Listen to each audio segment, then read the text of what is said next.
Hello everyone, in today's video we're going to be taking a look at a couple different things. The first thing is going to be dealing with task pools and packages, something we dealt with a little while ago, but again for the purposes of this example I'm answering a question somebody was having. And the other thing we're going to be dealing with is escorts and kind of how to best use them. So in this case today we have ourselves the Enterprise. It's loaded up with a bunch of different airplanes, all pretty much chilling up there on the flight deck, getting loaded up with some bombs and stuff like that. And we're going to be flying into here to basically do some damage to some SAM sites. And that should be pretty accurate because we're not going to be using harms. We're going to have to do this the hard way, which makes it kind of fun for us.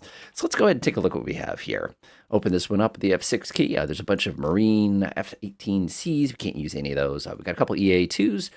They got the ALQ-99 X-ray. That's awesome. And of course, we have a couple JDAM equipped F-18s. Now, this is downright luxurious, if you ask me. A lot of times you'll have like Mark 82s or like CBU 103s or something like that. So I will definitely take this loadout. So let's go ahead and figure out what we're going to do here. First things first is our only target for this mission is going to be the SAM sites. We have no interest whatsoever in the early warning radar, although that could be helpful to destroy. And of course, we have no interest in this airbase, which is absolutely loaded to the gills with really tasty targets. In the real world, of course, what they would do when they plan is they'd say, oh, we've got some bombs left. Bomb this on your way out, kind of a thing like that. But we're not going to do that today. We're going to keep it simple. So what I'm going to do is I'm going to start by grabbing the two SAM sites. Actually, the first thing I'm going to do is I'm going to go ahead and shut this thing on. It's going to make me crazy. Grab these two SAM sites with the Shift key, Control F11. It's going to bring up a screen that looks like this. What should we call this today? Come get some, or something like that. And what I'm going to do this time is I'm going to intentionally set this mission to be a package as opposed to a regular mission. Now, if you come here, you'll notice a reset everything I just did, and it also gave me a package number. Package one of them is, well, I guess this is DEAD today, because technically we're striking targets like that. You must select one parent task pool. Now, you'll notice here that this thing panics. The reason it's panicking here is we have no aircraft ready to be tasked. So let's go ahead and take a look at what that looks like. So I'm going to press the F11 key real quick. I'm going to come up to the tippy top here, press add, and this time I'm going to add the task pool. We'll call this Navy aircraft or something along those lines. Looks good to me. Looks good. Again, these are some other tools we could use. We just can't use them, unfortunately, in the Civi version. So that's nice and ready to go. And now what I'm going to do is grab my Navy aircraft. Don't panic when you see this. I'm going to add the Navy aircraft into it. Now, one of the wild things you'll notice here is with my task pool is if we go up to mission settings, you have a button that basically can delete all the flight plans out of them. Like, that's the only magical thing you can do with it. People say, should you be using task pools and packages and stuff? It totally depends on you. A lot of military organizations, obviously, that's how they do business. You know, your order 6122 today and off you go kind of a thing. It'll just make random missions. But again, it's completely organizational. All right, let's go back and do that again. So I'm going to grab this one, hold down Shift, grab the other one, Control F11. We're going to say blow this up, blow up. Actually, no. Let's go ahead and do our package again. Package 4061, deed. That is deed, not dead, by the way.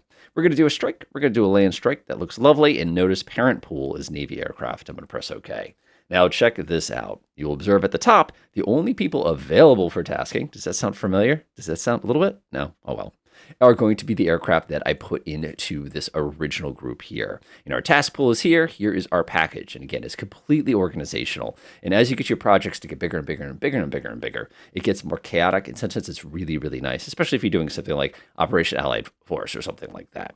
All right, so let's go get our project together here. So our flight size here, we have 4 F-18Es. We're going to split that in half. And now the reason we're going to split it in half is there are 2 targets. That makes it easy. Our escorts, of course, I'm going to go to my escort page here. I'm going to make sure that their flight size is of 1. And now the reason I'm doing this is because I'm going to have 2 different groups attacking. I need 2 separate escorts. Obviously, if I had 8 or something, I could send 4 escorts per group. But the reality is it's going to be tough to get close enough to actually deploy those weapons without taking advantage of some terrain masking. But I'll let it do its thing.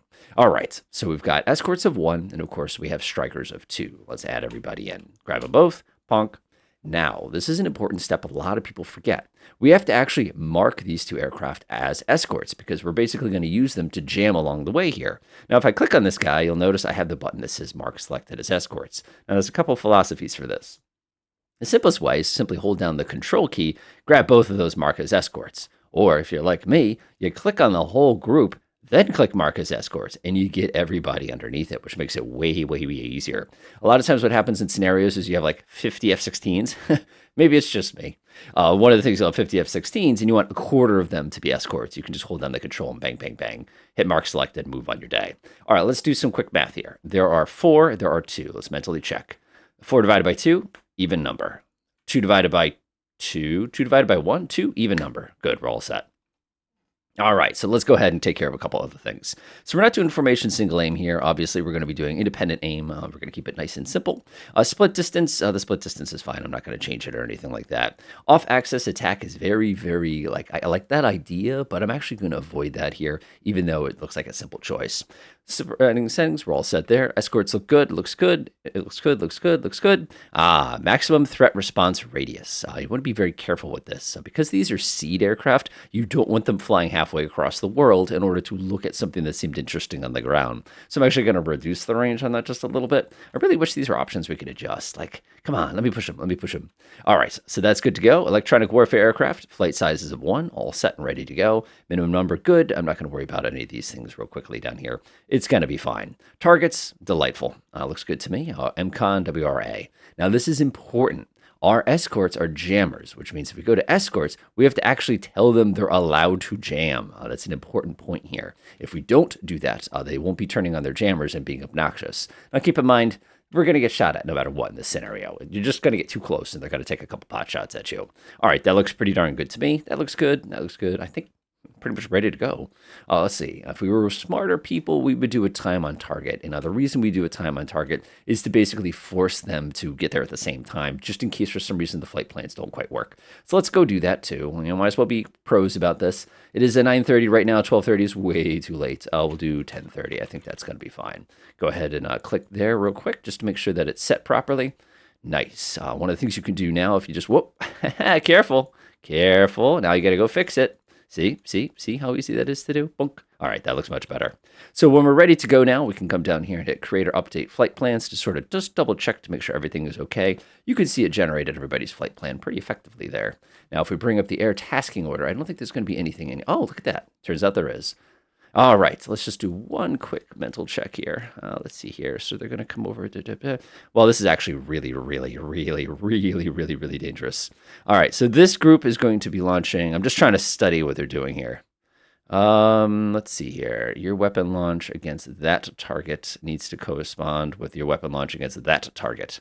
Okay, all right, folks. If you're going to do that, we have to do it correctly. All right, that looks a little bit better. Let's see here. Let's take a look at the other one. That's our group. That's our group there. And you can see we got that nice little split action going on now. Looks pretty good. Pretty good. Not bad at all.